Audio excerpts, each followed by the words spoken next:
सभी साथी लोग जुड़ रहे होंगे। अपनी प्रतिक्रियाओं के माध्यम से एक बार बता देंगे कि आवाज़ पहुंच पा रही है क्या आपके पास तक।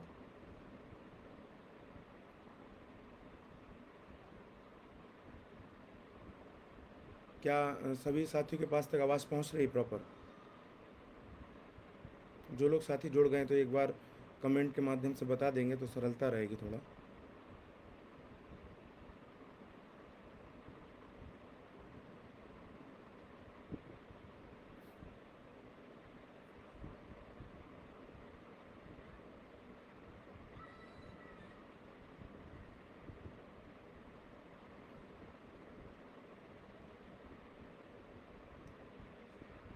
क्या आवाज़ पहुंच रही है सभी के पास?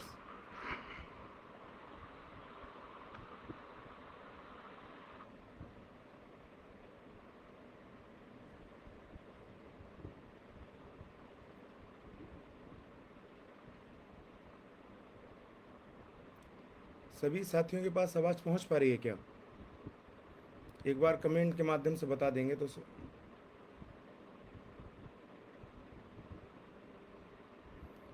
आनंद भैया, क्या आवाज़ आ रही है मेरी?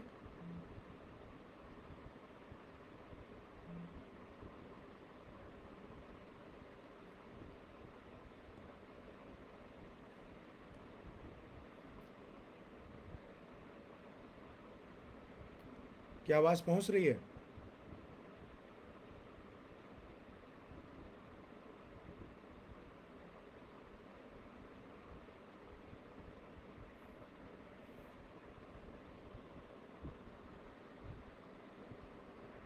आवाज़ आ रही है क्या? ऋषिकांत जी, आप जुड़ गए हैं, क्या आवाज़ आ रही है?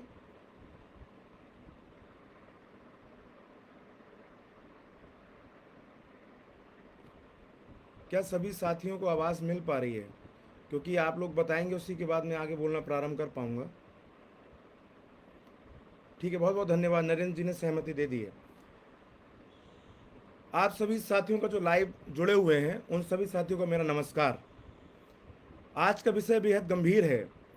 मैं फेसबुक जब से जुड़ा हूँ पिछले 12 वर्षों से, तो पहली बार फेसबुक पर जुड़ने का, लाइव आने का ये मौका मिला है। शायद विषय गंभीर था जिसकी वजह से आज मुझे लाइव आना पड़ा, वरना अभी तक मैं अपनी कलम के माध्यम से, अपने लेख के माध्यम से आप सभी तक पहुंच रहा था। मैं चर्चा वार्ता को आगे बढ़ाऊं उससे पहले हमारे एक कवि हुए दुष्यंत कुमार, उनकी कुछ पंक्तियां हैं। इस नदी की धार में ठंडी हवा आती तो है, नाव जर्जर ही सही लहरों से टकराती तो है, एक चिंगारी कहीं से ढूंढ लाओ दोस्तों, इस दिए में तेल से भीगी हुई बाती तो है। ये दुष्यंत कुमार की जो पंक्तियां हैं ये महज पंक्तियां नहीं हैं। ये सदैव उन क्रांतिकारी संगठनों के लिए, उन क्रांतिकारी आवाज़ों के लिए हमेशा आवाज़ देती रही हैं जिन्होंने अपनी निष्पक्षता के साथ में, ईमानदारी के साथ में आंदोलनों को लड़ा है और जिया है। बहुत कुछ सिखाती हैं पंक्तियाँ। आज की जो चर्चा है वो आज आंदोलन को लेकर के ही की जा रही है। इस समय सबसे जो ज्वलंत विषय है वह पुरानी पेंशन बहाली को लेकर के जो चल रहे आंदोलन है उसको लेकर के है। और अभी हाल ही में केंद्र सरकार के द्वारा यूनिफाइड पेंशन स्कीम को लागू किया गया है, जिसको हम यूपीएस नाम देते हैं, जिसको लेकर के लोगों में तमाम चीज़ें चल रही हैं, तमाम चर्चाएं चल रही हैं। हर व्यक्ति अपने दृष्टिकोण से उस चीज़ों को बता रहा है। मैं यूपीएस तक पहुंचूंगा उससे पहले ज़रूरी है कि आपको कुछ साल पीछे लेकर के चलता हूं। उन सत्यताओं से आपको रूबरू होने की ज़रूरत है जो सत्यताएं आज तक आपके लोगों तक नहीं पहुंच पाई हैं। वो विषय आपके पास तक पहुंचने की ज़रूरत है जो विषय आप तक पहुंचने चाहिए थे समय रहते हुए, लेकिन हम लोग नहीं पहुंचा पाए। उन विषयों के लिए मैं भी माफ़ी मांगता हूं आपसे। मैं पूरे देश से माफ़ी मांगता हूं। मैं माफ़ी मांगता हूं इस बात से कि जब लोग कर्मचारियों का शोषण कर रहे थे तो मैं जब उन लोगों से अलग हुआ तो मुझे उस समय जो सत्यता आप लोगों के बीच में रखनी चाहिए थी वो सत्यता मैंने नहीं रखी। मैं आंदोलन को बचाने के लिए, मैं लोगों के विश्वास को बचाने के लिए मैं सदैव नतमस्तक रहा और मैंने कहा कि ये लोग अब सुधर जाएंगे। मैंने सोचा ये लोग अब सही रास्ते पर आएंगे, लेकिन मेरी सोच मैं गलत सिद्ध हुआ। इसके लिए मैं पूरे देश से माफी मांगता हूं।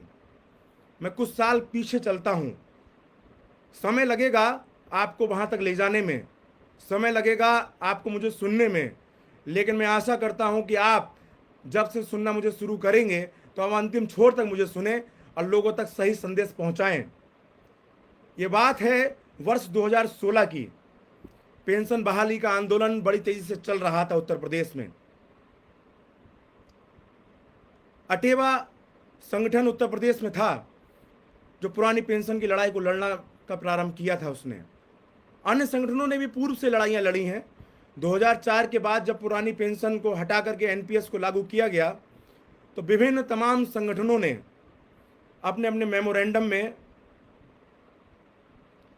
मेमोरेंडम में चीज़ों को रखा, अपनी बातों को रखा। उन्होंने वो जिस तरीके से चीज़ों को रख सकते थे उन्होंने अपनी चीज़ों को रखा अच्छे तरीके से। लेकिन ये कहने में कोई गुरेज नहीं है। मैं ये बात हमेशा कहता हूं, संगठन कभी भी, कोई भी संगठन जो होता है, कोई भी संगठन गलत नहीं होता। संगठन के विचार, संगठन के सिद्धांत कभी भी गलत नहीं होते हैं। बस गलत होते हैं उसको चलाने वाले लोग, उसकी प्रथम पंक्ति के लोग, और जिनके हिस कंधों पर ये वागडोर होती है वो लोग भ्रमित होते हैं, वो गलत होते हैं और वो संगठन की दिशा और दशा को गलत करते हैं। संगठन के सिद्धांत कभी गलत नहीं होते। मैं किसी संगठन को गलत नहीं मानता कभी, चाहे वो संगठन कोई भी रहा हो। मैंने कभी भी किसी संगठन के विचारों को कभी गलत नहीं कहा। मैं भी प्रारंभ में जब मैं जुड़ा पेंशन आंदोलन से तो मैं अटेवा के माध्यम से जुड़ा था।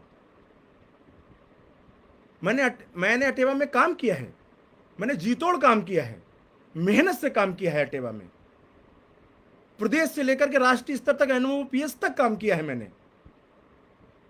मैंने दिल्ली के सभी, मैं हो सकता हूं, मैं और उस संगठन के अगुवाकार लोग वो इकलौते लोग हो सकते हैं जो दिल्ली के समस्त आंदोलनों में रहे हैं।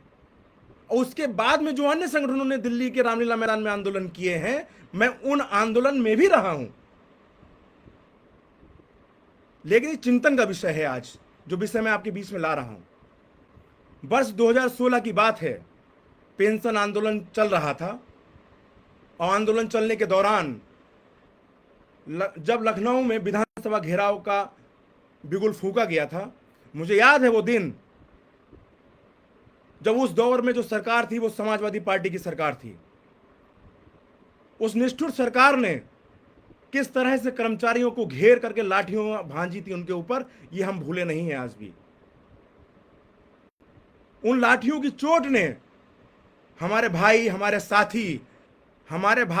साथी शहीद रामाशीष सिंह की हत्या कर दी उस सरकार ने। रामाशीष सिंह साथी, हमारा साथी, वो शहीद हो गया उस आंदोलन में। लेकिन संगठन उस पर भी राजनीति की गई थी और की जा रही है। बड़ा गंभीरता से सुनने वाला विषय है ये। रामाशीष सिंह की हत्या के बाद में लखनऊ पुलिस ने एफआईआर दर्ज कराया था। उसके बाद में संगठन की ओर से भी एफआईआर दर्ज कराया गया था। लखनऊ पुलिस ने संगठन के अगुवाकारों पर जो है मुकदमा पंजीकृत कराया, और उन अगुवाकारों में कौन लोग थे ये आप सभी लोग विज्ञ हैं। जो तथाकथित पेंशन पुरुष हैं, जो अपने आप को कहलाते हैं, उनका प्रमुखता से नाम था उसमें।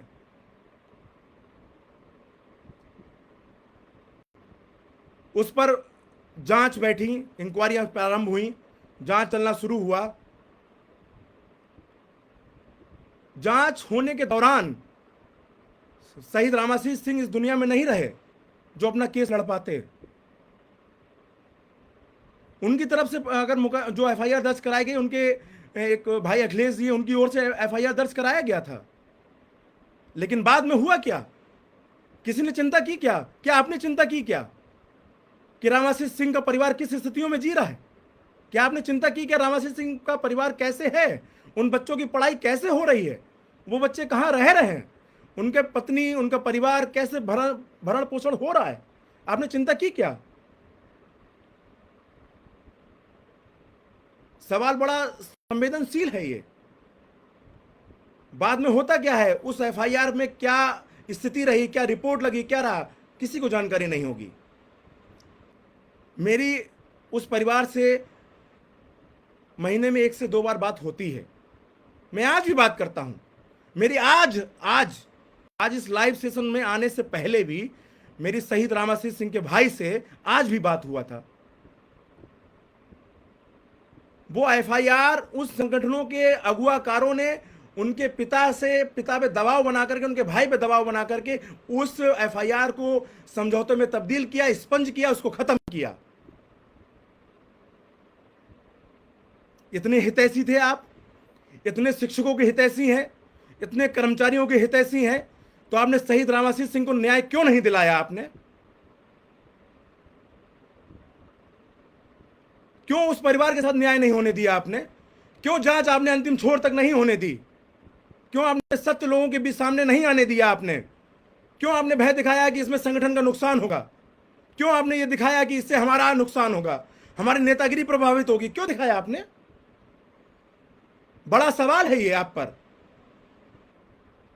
लेकिन आपने एक बार भी उस परिवार के बारे में नहीं सोचा। आपने कहा हम आर्थिक सहयोग कराएंगे। अब आर्थिक सहयोग पे आते हैं हम। आपने सैकड़ों चेक ऐसे दे दिए जो बैंकों में बाउंस हो गए भाई साहब। उनका भाई आपके पास कार्यालय दफ्तर में दौड़ते हुए आया था लखनऊ में। ये कौन से चेक दिए हैं आपने जो बाउंस हो गए? ये सेवा कर रहे हैं आप। सोचने वाला विषय है। जिस शहीद रामाशीष सिंह की आप फोटो और तस्वीर लगा करके अपनी राजनीति चमकाते हैं, उस परिवार के साथ आप न्याय नहीं कर पाए हैं। उस परिवार के साथ में आप न्याय नहीं कर पाए हैं। शर्म आनी चाहिए आपको। मेरी आंखें डबडबा जाती हैं, मेरी आंखें भर जाती हैं जब मैं आप निर्लज्ज लोगों को देखता हूं। जब मैं उनकी तस्वीर पर मालाएं चढ़ाते हुए, तो मैं हर रोज रोता हूं, हर रोज परेशान होता हूं। हर रोज मैं यही कहता हूं कि एक व्यक्ति राजनीति का शिकार हो गया।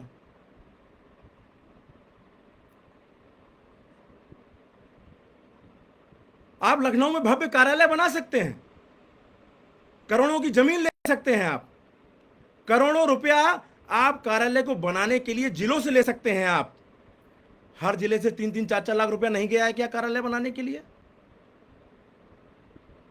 पेंशन तो आंदोलन था ना, आप ही ने कहा था ना। मेरी आपसे जब चर्चा होती थी तो मैं हमेशा यही विषय कहता था कि आंदोलन में व्यक्ति विशेष जिंदाबाद नहीं हो सकता। कोई व्यक्ति जिंदाबाद नहीं हो सकता, व्यक्ति विशेष बिल्कुल जिंदाबाद नहीं हो सकता। हमारा मुद्दा जिंदाबाद हो सकता है, पुरानी पेंशन बहाल होने चाहिए, यह जिंदाबाद हो सकता है, लेकिन व्यक्ति विशेष जिंदाबाद नहीं हो सकता। मैं हमेशा आपको रोकता था, मैं हमेशा कहता था कि जिंदाबाद के नारे व्यक्ति के नहीं लगने चाहिए। यह पेंशन एक आंदोलन है, यह व्यक्ति की आत्मा की आवाज है।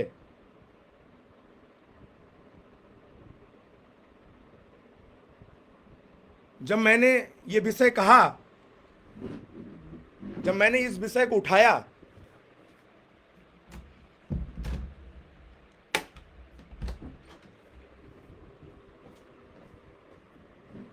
जब मैंने ये विषय को उठाया तो आपने क्या किया हमारे साथ? आपने उन लोग जिसने आपके संगठन में आवाज को उठाया है, आपने सबको निकाल करके बाहर का रास्ता दिखाया है। अंकुर त्रिपाठी विमुक्त बाहर, मंजीत सिंह पटेल बाहर, प्रदीप सिंह सरल बाहर, आपने सबको बाहर किया है। क्यों? आप पर सवाल उठे हैं। या आखिर ये चंदे का धंधा कब तक चलेगा? कब तक चलेगा? उन कार्यालयों को बनाने के लिए आपके संगठन के पदाधिकारी, अभी कुछ दिन पहले ही उनका देहांत हुआ। क्या उन रुपयों को आप जो धनराशि कार्यालय, भव्य कार्यालय बना रहे हैं, क्या उस धनराशि की आवश्यकता नहीं थी कि उनके परिवारों को बांटा जाए? क्या ये आवश्यकता नहीं थी कि वो धनराशि उन परिवारों तक पहुंचे? ये धनराशि शहीद रामाशीष सिंह के परिवार तक पहुंचे। अब उस परिवार के लिए मकान बना देते, उनके बच्चों के लिए आप, उनकी पढ़ाई लिखाई का जिम्मा आपके कंधों पे होता। जो साथी शहीद हो गए उनके परिवारों का जिम्मा आपके कंधे पे होता। आप पूरे भारत देश से करोड़ों रुपया उठा रहे हैं, पूरे भारत देश से आप करोड़ों रुपयों की चर्चा कर रहे हैं। आप, क्या ये आवश्यक नहीं था कि आप उनके परिवारों का जो है अपना जिम्मा अपने कंधों पे लेते? आप, मैं बहुत दिन शांत रहा इन विषयों को गंभीरता से रखने के लिए कि आपने सिर्फ और सिर्फ राजनीति की है इस मुद्दे पे। पेंशन आंदोलन था ना, आप कहते थे ना आंदोलन के लिए कार्यालय की जरूरत होती है क्या? बहुत से साथी लोग जुड़े हुए हैं, आज सुन रहे होंगे। आंदोलन के लिए कार्यालय की जरूरत होती है। मैं जब छोटा था, मैं छोटे से जब आंदोलन करता आ रहा हूं, तब मैंने हमेशा ये सुना था, बड़े लोगों को कहते हुए सुना था, हमेशा हर व्यक्ति को मैंने ये कहते हुए सुना था कि आंदोलन के लिए रुपए पैसे की जरूरत नहीं होती है, सामर्थ्य की जरूरत होती है, ऊर्जा की जरूरत होती है। जहां खड़े हो जाएंगे वहां से आवाज शुरू हो जाएगी आपकी। अगर आपको इतना ही जरूरत थी रुपए पैसे की तो बता देते। जब आप आंदोलन लगाते, हर जिले से रुपया पहुंचता आपके पास, लेकिन आपकी चंदा की रसीदों में आज भी राशि अंकित नहीं होती है। जिसकी जैसी श्रद्धा, जिस पर जैसा दबाव, वो राशि आपके पास तक पहुंच रही है, वो राशि आपके पास तक पहुंच रही है। आप लोगों को सिर्फ भ्रमित करने का काम कर रहे हैं, आप कर्मचारियों को, भीड़ को लूटने का काम कर रहे हैं। मेरे आपके संगठन से कोई दुराभाव नहीं है, लेकिन ये जो नेतृत्व है वो बदलना चाहिए। आप कहते हैं ना कि ओपीएस वाले लोग स्वीकार नहीं करिए, आप भी तो ओपीएस वाले हैं, आप भी तो ओपीएस में आ गए हैं। सरकार ने तो आपके लिए भी आदेश जारी कर दिया ना। आप संविधान का पालन कब करेंगे? आप कब संविधानों के हिसाब से चलेंगे? कब आप संविधान पर काम करेंगे? आपके जो संगठन के संविधान है, आपने कहा था संगठन का जो नेता है, जो लीडर है, जो अध्यक्ष है, राष्ट्रीय अध्यक्ष है, प्रदेश अध्यक्ष है, वो पेंशन विहीन होगा। क्या आप में इतनी सामर्थ्य है कि आप किसी पेंशन विहीन को वो जिम्मेदारी दे पाएंगे? शुरू से आज तक आप संगठन के संविधान के साथ में रह करके आप क्या कभी भी चुनाव कराने की स्थिति में आ पाए? आप विभिन्न संगठनों के मठाधीशों की बुराई करते हैं, आप विभिन्न मठाधीशों की बुराई करते हैं। आप कहते हैं उस संगठन के मठाधीश हैं, 17 सालों से अध्यक्ष बने हैं, कोई 15 सालों से बना है, कोई 5 सालों से बना है, कोई 10 सालों से बना है। आप क्या कर रहे हैं? आप क्या कर रहे हैं? रामाशीष सिंह की हत्या जिस सरकार ने की, रामाशीष सिंह की हत्या जिस पार्टी ने की, आप उस पार्टी के कार्यालय के दफ्तर में बैठ करके आपने वहां पर गलवहियां की हैं उनके अध्यक्षों के साथ में। ये न्याय करेंगे आप? आप बड़े बड़े टीवी डिबेटों में बैठ करके कर्मचारियों की हितों की बात करते हैं। आपने सिर्फ और सिर्फ कर्मचारियों को बरगलाया है, आपने सिर्फ कर्मचारियों को बरगलाया है। आपने जिलों में कर्मचारियों को बरगलाया है। मैं जिस जिले से आता हूं उस जिले में भी आपने उस अबोध कर्मचारी को बरगलाने में कोई कसर छोड़ी नहीं है। आपने बहुत विश्वास करता है कर्मचारी, वो नहीं जानता कि आप कौन हैं, वो आपकी एक आवाज पे तैयार होता है। लेकिन आप क्या करते हैं? आप पार्टियों के एजेंट के रूप में काम कर रहे हैं। मुझ पे आरोप यही तो लगाया था ना आपने, यही आरोप लगा करके मुझे 4 साल पहले निकाला आपने कि मैं सरकार का एजेंट हूं। आपने कहा मैं राष्ट्रीय स्वयंसेवक संघ का एजेंट हूं। मैं सत्य का एजेंट हूं, मैं ईमानदारी का एजेंट हूं, मैं किसी भी कर्मचारी का शोषण नहीं होने दूंगा, किसी भी कर्मचारी को बरगलाने नहीं दूंगा। याद है आपको, मैंने आपके मुंह पर आपके लिए कहा था, मैंने कहा पूरे उत्तर प्रदेश में धोखेबाज के पोस्टर लगाऊंगा मैं आपके, मैं अपने हाथों से लगाऊंगा, रातों की नींद हराम करके लगाऊंगा मैं आपके। तो आपके आपके जो लोग हैं, कितनी गालियां दी थी उन्होंने मुझे। आज आज आपके पास सब कुछ है, आपके पास एक गिरोह है, एक बहुत बड़ा गिरोह है। मैं उसको गिरोह कहता हूं। संगठन तो उसी दिन खत्म हो गया था जब प्रदीप सिंह सरल जैसे लोग, मंजीत सिंह पटेल जैसे लोग आपने संगठन से निकाल दिए।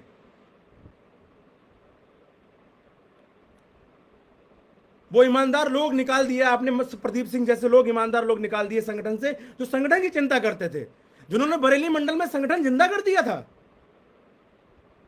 लेकिन उन्होंने आपकी जय जयकार नहीं की थी। बस उनकी एक गलती थी, उन्होंने आपकी जय जयकार नहीं की, मैंने आपकी जय जयकार नहीं की। मैं क्यों करूं? मैं मुद्दों की जय जयकार करूंगा, मैं मुद्दे की जय जयकार करूंगा।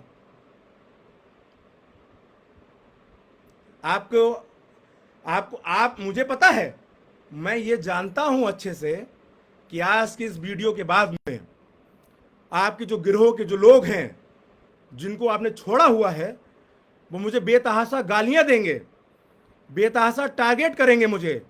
और आप तो आज की तारीख में ये भी सक्षम है, हो सकता है गोली से मरवा दें मुझे, वो भी कम नहीं है। आप गोली से भी मरवा सकते हैं। आपके पास बहुत कुछ है आज, रुपए की ताकत आपके पास है, लोगों की ताकत आपके पास है, गुमराह करने की ताकत आपके पास है, टीवी डिबेट में कैसे स्थान पाना है इसकी क्षमता आपके पास है, एक गैंग, एक रैकेट आपके पास है। लेकिन मैं डरूंगा नहीं। दुष्यंत कुमार को इंदिरा गांधी की सरकार ने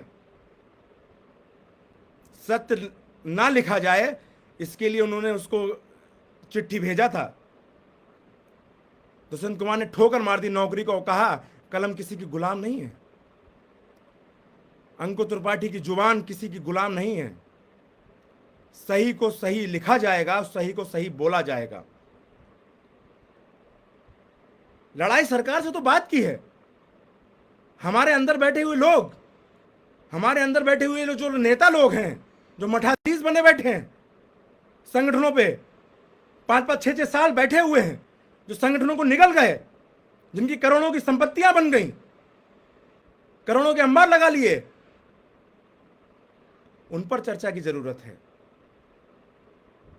उस जिस विशेष संगठन का मैं उल्लेख कर रहा हूं, आप उसकी कार्यकारिणी उठा के देख लीजिएगा। बेसिक के अध्यापकों का प्रयोग सिर्फ भीड़ तंत्र में किया गया है, भीड़ के रूप में प्रयोग किया गया है, यूज करो फेंक दो। बाकी के लिए पूरी कार्यकारिणी माध्यमिक के लोगों से भरी पड़ी है, पूरी कार्यकारिणी माध्यमिक के लोगों से भरी पड़ी है। क्यों भरी है? एमएलसी बनना है, चुनाव आएगा तो उसका टिकट लेना है। कह दीजिए आपको नहीं चाहिए था टिकट, तो मैंने ही आपसे बात की थी, और मैंने आपसे क्या कहा था कि चुनाव के मैदान में उतरिएगा नहीं साहब, लोग बहुत भरोसा करते हैं आप पर, सबसे पहले पत्थर आप पर फेंकेंगे। जैसे तैसे आप माने थे, लेकिन बाकी बचे पदाधिकारी उतर गए थे। ये आप भी जानते हैं, लोग भी जानते हैं, फेसबुक के लोग पढ़े लिखे लोग हैं, बहुत जानकार लोग हैं, सिर्फ ये सब जानते हैं। आप कहते हैं ना, अपने अक्सर डिबेटों में कहते हैं ये पढ़े लिखे लोग हैं, ये दुनिया सब जानती है। रामलीला मैदान में आप कहते रहते ना, ये पढ़ी लिखी जनता ये सब जानती है, ये सब जानती है। इसको गुमराह आप नहीं कर सकते साहब।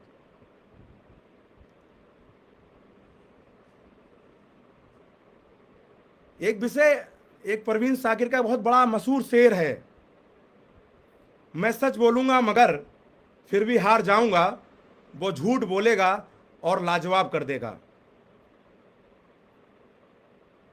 मुझे पता है मैं जो सच बोलूंगा, सच बोलना आसान नहीं है, कई संगठन हिल जाएंगे। सिर्फ आप ही नहीं है उसमें, बहुत से दायरे में हैं जो मठाधीश बने बैठे हैं। बहुत लोग हिल गए होंगे, बच्चे कुछ हिल जाएंगे, बच्चे कुछ मुझे टारगेट करवाएंगे, बच्चे कुछ जो हैं वो 2-4 फिरौतियां बांटेंगे, और आप भी गोली चलवा देंगे, ये चलवा देना वो चलवा देना। डरता नहीं हो किसी से। साफ बात बोलूंगा, पेंशन के नाम पर सिर्फ आपने गुमराह किया है, शहीद रामाशीष सिंह की आत्मा के साथ खिलवाड़ किया है, उसके परिवार के साथ खिलवाड़ किया है आपने। आज मेरी जब उसके भाई से बात हो रही थी तो मेरी आंखें नम थीं। मैंने जब उससे पूछा कि क्या बच्चों की पढ़ाई का जिम्मा किसी ने लिया है क्या अभी तक? अगर मैं किसी संगठन का अगुवाकार होता ना, मैं आपकी तरह अगर करोड़ों छाप रहा होता, पूरे देश से उठा रहा होता ना, मैं सभी पेंशन विहीन जो मृत प्राय हैं, जो मृत हो गए हैं, जो शहादत को प्राप्त हो गए, उन सभी के बच्चों की पढ़ाई का जिम्मा मैं अपने कंधे पे लेता। मैं अपने जीवन के 30 साल निकाल दिए मैंने बेकार। मैं कहता हूं, मेरी उम्र 33 वर्ष है, मैंने निकाल दिए 30 साल बेकार निकाल दिए मैंने। बाकी का जो जीवन है ना, वो लोगों के लिए जिया है, लोगों के लिए जीऊंगा। किसी पार्टी, किसी सत्ता, किसी संगठन के लिए काम नहीं करता हूं मैं। और जिन संगठनों के लिए मैं काम करता हूं, वहां सत्य बोल करके काम करता हूं। अगर नेतृत्व तो मुझे पचा पाए तो रखे, वरना निकाल के बाहर कर दे, मुझे जरूरत नहीं है।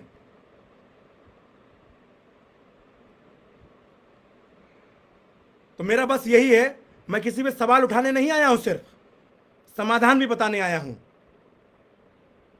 आप सभी कर्मचारियों से मेरी हाथ जोड़ करके अपील है, आप सभी कर्मचारियों से मेरी हाथ जोड़ के विनम्र अपील है मेरी, आप ऐसे लोगों को पहचानिए जो खुद ओपीएस ले रहे हैं, जो डंका पीट रहे थे अभी 2 दिन पहले डिबेट में, जो 2 दिन पहले डिबेट में डंका पीट रहे थे कि ओपीएस वाले वार्ता कराए, ओपीएस वाले वार्ता कराए। अभी उस विषय पे भी आऊंगा, उस विषय पे भी आऊंगा। अभी मैं जो ये गाना गा रहे थे कि ओपीएस वाले वार्ता कराए, मैं उन लोगों के लिए बता दूं कि वो जो व्यक्ति बात बोल रहा है वो खुद ओपीएस के दायरे में है। वो अपना दायित्व तो कब छोड़ेगा, कब छोड़ेगा भाई? आपके संगठन में बहुत पेंशन भी है भाई, आपका संगठन बहुत अच्छा है, बुलंदियों पे जाए, ईश्वर उसको बुलंदियां दिखाए। लेकिन इस नेतृत्व के साथ नहीं साहब, ये नहीं चलेगा। क्योंकि हम विश्वास नहीं करते भाई, बिल्कुल भी नहीं विश्वास करते, क्योंकि मैं आपकी करतूतों से अच्छे से वाकिफ हूं। इसीलिए जरूरी है, इस नेतृत्व को हटना पड़ेगा। पेंशन विहीन का नेतृत्व स्वीकार करिए, पेंशन विहीन को बढ़ाइए आगे, पेंशन विहीन की उम्मीदों से लड़ पाएंगे, जीत पाएंगे। दूसरे विषय पे आते हैं। अब दूसरा विषय आता है गंभीर।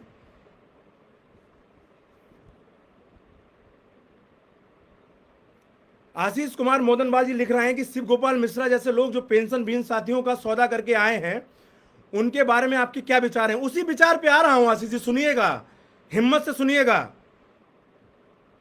और तथाकथित पेंशन पुरुष को, नटवरलाल को जाके बताइएगा मेरा संदेश, बताना जाकर के मेरा संदेश उनको।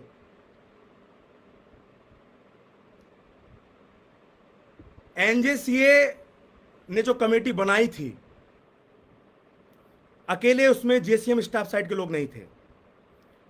जो 35 संगठनों को लेकर के संगठन बना था, वो सत्यता मैं आपको बता रहा हूं, 35 संगठन के करीब लोग उसमें शामिल थे। 15 से 18 लोग हर बैठक में जाते थे। उस बैठक में मुझे भी जाने का अवसर मिलता था। राष्ट्रीय पुरानी पेंशन बहाली संयुक्त मोर्चा के राष्ट्रीय अध्यक्ष बीपी सिंह रावत भाई हैं, उन्होंने मुझे उस बैठक में जाने के लिए उपयुक्त समझा, तो उन्होंने मुझे भेजा। उस बैठक में मैं गया।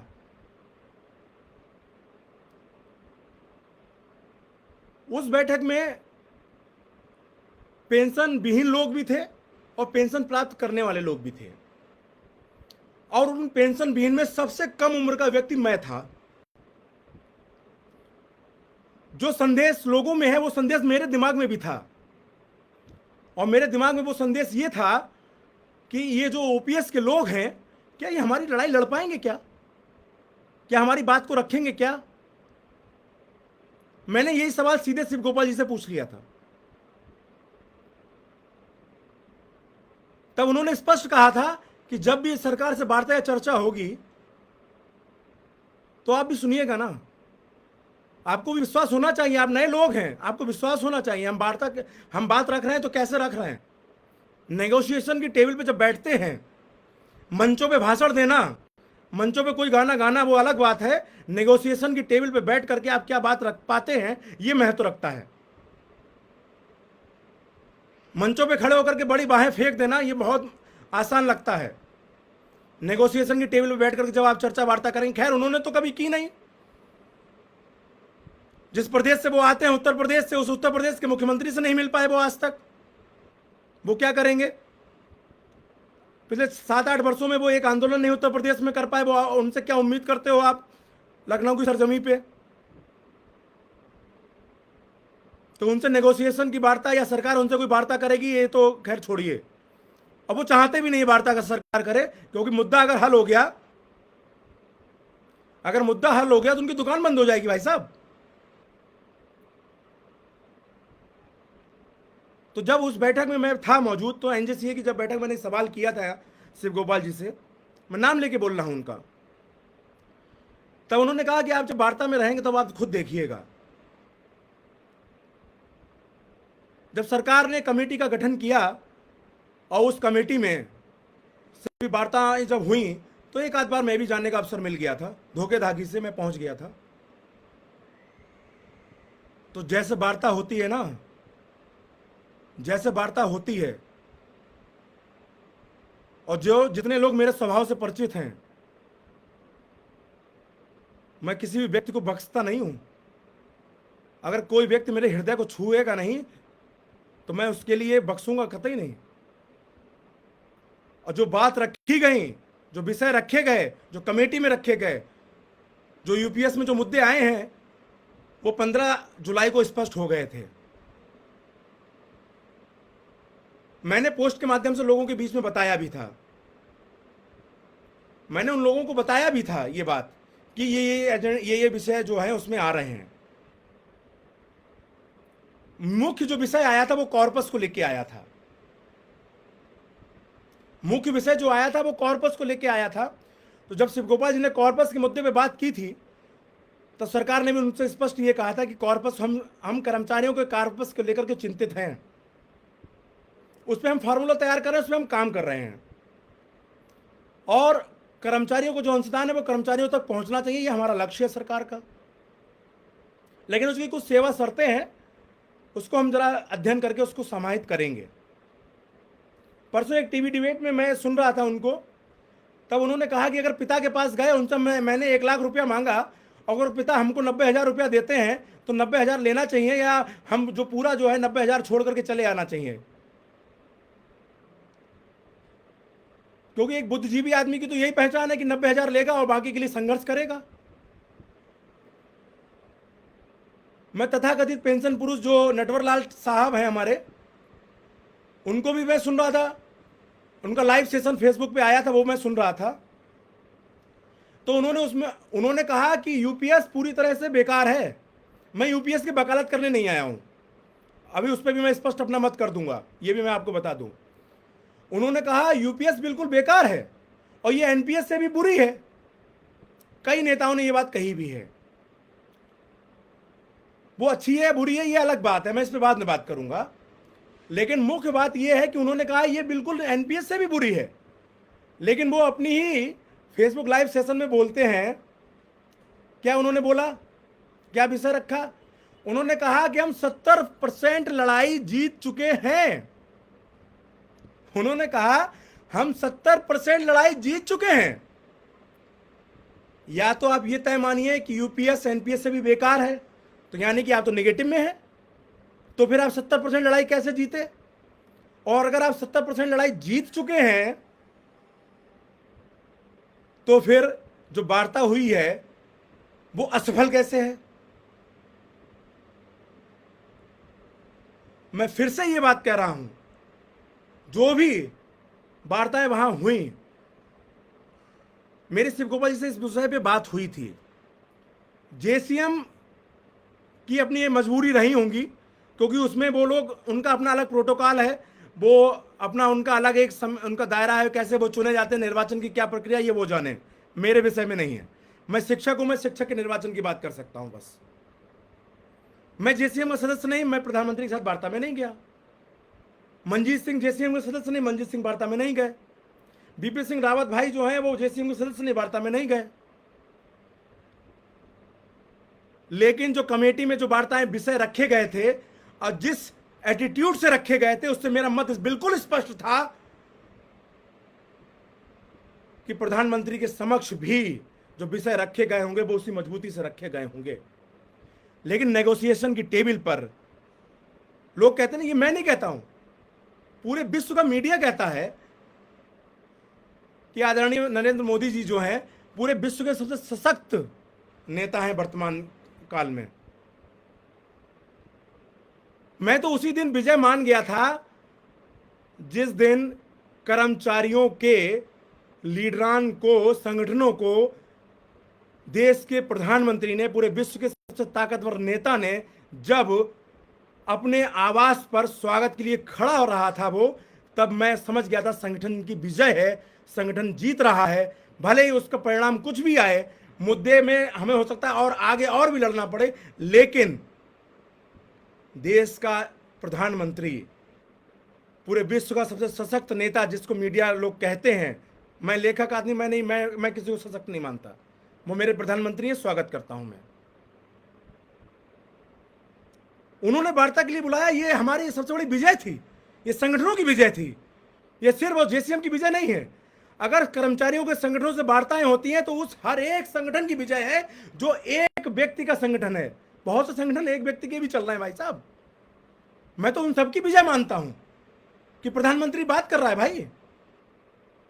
और जो लोग ये कहते हैं ये हमारे आंदोलन की वजह से संभव हुआ है, तो भाई साहब आपको आंदोलन करते बहुत समय हो गया, आपको एक प्रदेश का मुख्यमंत्री नहीं बुला पाया आज तक। क्यों? आपने कभी चाहा ही नहीं।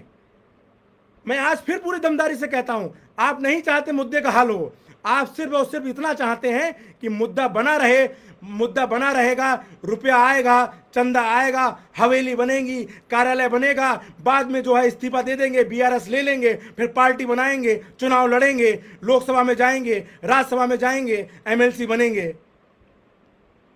सिर्फ ये एजेंडा है भाई साहब आपका। मैं इसलिए फिर से स्पष्ट कर रहा हूं, यूपीएस ओपीएस का विकल्प नहीं है, ये पूरी जिम्मेदारी से बोल रहा हूं मैं। यूपीएस ओपीएस का विकल्प नहीं है। ओपीएस अलग है, यूपीएस अलग है, लेकिन एनपीएस की जो स्थिति है उससे बेहतर स्थिति में यूपीएस है। तभी बड़े बड़े लीडरान दबी जुबान से कहते हैं कि हम लड़ाई 70% जीत चुके हैं, थोड़ा जोर और लगाओ। इसलिए कहते हैं वो थोड़ा जोर और लगाओ, इसीलिए हमको और आपको थोड़ा और जोर लगाने की जरूरत है। और अभी यूपीएस का विस्तृत गजट नहीं आया है। ये जो पूरे फेसबुक पे बड़ा अर्थशास्त्री बने घूम रहे हैं ना लोग, व्हाट्सएप और टीवी डिबेट में ये लोग अर्थशास्त्री बने घूम रहे हैं, तमाम मठाधीश, वो गजट आने तक से पहले आप में इतना जहर घोल देंगे कि आपको सही चीज भी गलत लगेगी। आप अगर दवा को जहर मान करके पी लें तो आप नहीं मरने को होंगे, फिर भी मर जाएंगे। मैं यूपीएस को दवा नहीं मानता, लेकिन दवा के चरण में एक प्रयास जरूर मानता हूं। मैं उन संगठनों के संघर्ष को सलाम करता हूं, मैं उन संगठनों के संघर्ष को प्रणाम करता हूं जिन्होंने इस लड़ाई को दमदारी से लड़ा है, जो वार्ता की टेबल तक पहुंचे हैं, जिन्होंने अपने बातों को इस देश के प्रधानमंत्री के समक्ष रखा है, और जिन्होंने उनसे कुछ ना सही, बहुत कुछ ना सही, लेकिन कुछ तो उन्होंने मनवाने के लिए सफल रहे हैं। वो मैं पहले दिन से, जिस दिन से ये विषय आया था, मैं उस दिन से बड़ा लोगों ने कहा कि आप यूपीएस को लेकर के क्या सोचते हैं। मेरा मत स्पष्ट है, यूपीएस ओपीएस का विकल्प नहीं है, लेकिन सरकार ने जो कदम उठाए हैं, सरकारें आएंगी जाएंगी, कोई सरकार अजर अमर नहीं है, कोई सरकार अजर अमर नहीं है। कुछ विषय अगर इसमें रह गए हैं तो आने वाले दौर में अन्य लोग आएंगे, फिर आंदोलन हम लोग कर ही रहे हैं, उसका परिणाम फिर निकलेगा, फिर परिणति तक पहुंचेंगे, हमारे लोग लड़ेंगे और हम लोग जीतेंगे। और बहुत से लोग कहते हैं कि ये वोट फॉर ओपीएस का कमाल है।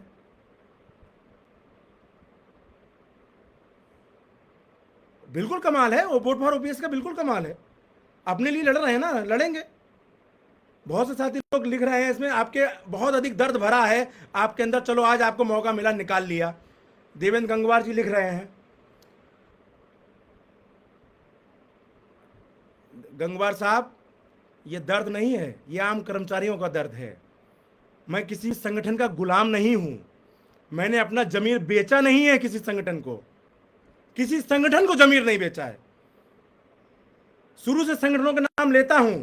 प्राथमिक शिक्षा संघ अगर पेंशन की लड़ाई ईमानदारी से लड़ेगा, मठाधीश संगठनों को छोड़ेंगे, मैं झंडा बुलंद करूंगा। अटेवा के मठाधीश संगठन छोड़ेंगे, ओपीएस धारी व्यक्ति संगठन को छोड़ेगा, मैं झंडा अटेवा का बुलंद करूंगा। एनएमओपीएस अगर ओपीएस धारी संगठन को छोड़ेगा तो मैं एनओपीएस का झंडा बुलंद करूंगा। मैं राष्ट्रीय शैक्षिक महासंघ का झंडा बुलंद करूंगा। मैं इस देश के उस सभी संगठनों का झंडा बुलंद करूंगा जो कर्मचारियों के शोषण से अपने आप को अलग करेंगे, जो कर्मचारियों के शोषण ना करके कर्मचारियों के हितों की बात करेंगे। जब वो टेबल पे बैठेंगे तो वही बोलेंगे जो मंचों पे रैलियों में खड़े होकर के लोगों के बीच में बोलते हैं। वो नहीं बोलेंगे जो रैली में बोलते हैं, और जब कार्यालय जाते हैं तो वहां क्या बात होती है तो बाहर आकर के ये तय करते हैं कि लोगों को क्या बताना है। वो मत बताना जो सही है, वो बताना जिससे हमारी टीआरपी हो। तो मैंने आज सब बहुत से विषयों को स्पष्ट किया है। बहुत से साथियों के जवाब मैं नहीं दे पाया हूंगा, लेकिन ये तय है गालियों की बौछार मिलेगी और एक एक गाली का मैं स्वागत करता हूं। यकीन मानिए, मैं एक एक गाली का स्वागत करता हूं। उस हर एक भाई और बहन को मैं नतमस्तक हूं जो मुझे गाली देगा, क्योंकि जो आप लोग कहते हैं ना, संगठनों में भी अंधभक्तों की भीड़ कम नहीं है, बहुत है। चाटुकारों की भीड़ बहुत है, नमस्ते जिंदाबाद की भीड़ बहुत है। सत्य कहने वाले लोग कम हैं, लेकिन आप देख लेना, मेरे इस सत्य बोलने के बाद में बहुत से संगठनों की आंखें खुलेंगी, सवेरा होगा। मैं रहूं या ना रहूं, मेरी आवाज रहे या ना रहे, वो चाहे मारे पीटे चाहे गोली चलवा दें, लेकिन सही बोला जाएगा। आज एक अंकुर त्रिपाठी बोल रहा है, कल दूसरा बोलेगा, कल तीसरा बोलेगा। सत्य दबेगा नहीं, सत्य बोलेगा। संगठनों के बीच में आवाजें उठेंगी। जातिगत संगठन नहीं चलेंगे, एक विशेष वर्ग के संगठन नहीं चलेंगे, एक विशेष वर्ग के समाहित करके संगठन चलाना नहीं चलेगा। आप सवर्णवादी नहीं हो सकते, आप पिछड़ेवादी नहीं हो सकते, आप एससीवादी नहीं हो सकते। आप कर्मचारीवादी होंगे तो कर्मचारी स्वीकार करेगा, अन्यथा स्वीकार नहीं करेगा। ये बात तय मानिए आप सभी लोगों ने बड़ी गंभीरता से मुझे सुना है। आपका स्नेह मुझे विराट मिला है और आशा करता हूं आगे भी मिलेगा। पिछले 12 वर्षों के अंतराल में मैं पहली बार फेसबुक लाइव आया था और बड़े साथियों का अनुरोध था, बड़े साथियों ने कहा था कि आप अपने विषय को रखें स्पष्ट तौर पे। मैं फिर स्पष्ट कर रहा हूं, मैं यूपीएस की वकालत नहीं करता हूं, मैं यूपीएस में सुधार की वकालत जरूर करूंगा। यूपीएस में मैं चाहूंगा कि आंदोलन गतिमान रहे। यूपीएस में जो खामियां हैं, गजट आएगा उसका अवलोकन करेंगे, उसमें कहां कहां हमें जो है सरकार ने हमारे साथ में जो धोखेबाजी की है, सरकार ने हमारी मांगों को ठुकराया है, उन मुद्दे पे हम फिर लड़ेंगे, फिर एकजुट होंगे, फिर अपनी बातों को सरकार के समक्ष रखेंगे, चाहे वो सरकार कोई हो। हम न सपाई हैं, न भाजपाई हैं, न हम कांग्रेसी हैं, हम कर्मचारी हैं। हम कर्मचारी के हित में लड़ेंगे। मैं सभी संगठनों से हाथ जोड़ के अपील करता हूं कि आप लोग कर्मचारीवादी बनिए, आप किसी पार्टीवादी मत बनिए, आप किसी पार्टी के एजेंडे को लेकर के मत चलिए। आप एमएलसी, आप सांसदी, आप लोकसभा सांसदी, राज्यसभा सांसदी को लेकर के मत चलिए। इन्हीं चीज़ों पर मैं आप गंभीरता से आपके मध्य अपनी बात को रख रहा हूं। और कुछ विषय हैं जो अक्सर लोग कहते रहते हैं। एक हफीज मेरिटी की बात है, रात को रात कह दिया मैंने, सुनते ही बौखला गई दुनिया। अगर आप इस दौर में भी रात को रात कहेंगे तो जाहिर सी बात है कि ये दुनिया बौखलाएगी। सही को स्वीकार कर पाना इतना आसान अगर होता तो आज बहुत से संगठनों में जो वैमनस्यता दिखाई दे रही है वो आज दिखाई नहीं देती। लोग सही को सही बोलते, लोग सही को सही समझते। जिन्हें ये फिक्र नहीं सर रहे ना रहे, वो सच ही कहते हैं जब बोलने पे आते हैं। बस मैं इतनी ही बातों के साथ में अपनी बात कहूंगा। और एक देवेंद्र गंगवार जी का फिर से एक कमेंट आया है, भाई जी ये भी थोड़ा स्पष्ट कर दें कि एनपीएस पीड़ित अपनी आवाज किस मंच से आगे बढ़ाएं। एनपीएस पीड़ित आवाज उठाने का ठेका सिर्फ एक संगठन के पास नहीं है, सभी संगठन लड़ रहे हैं। आपने ये बात अगर छेड़ी है तो 2 मिनट का समय और लूंगा आप सभी का।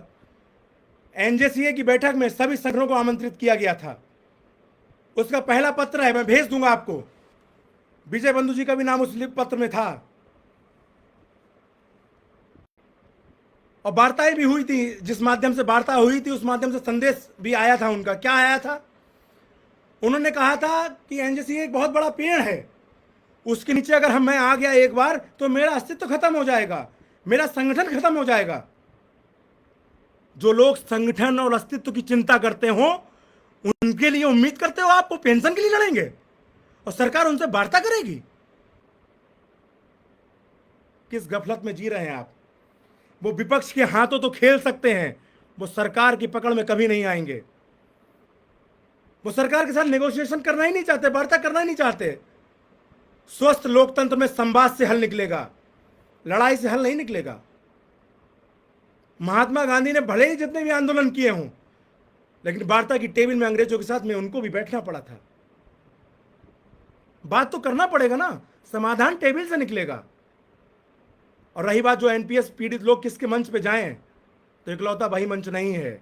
और मैं किसी भी मंच का नाम बताने के लिए ठेकेदार नहीं हूं, मैं किसी भी मंच का नाम बताने का ठेकेदार नहीं हूं। आपकी आत्मा अपनी आत्मा को टटोलिए, आप अपनी आत्मा को टटोलिए।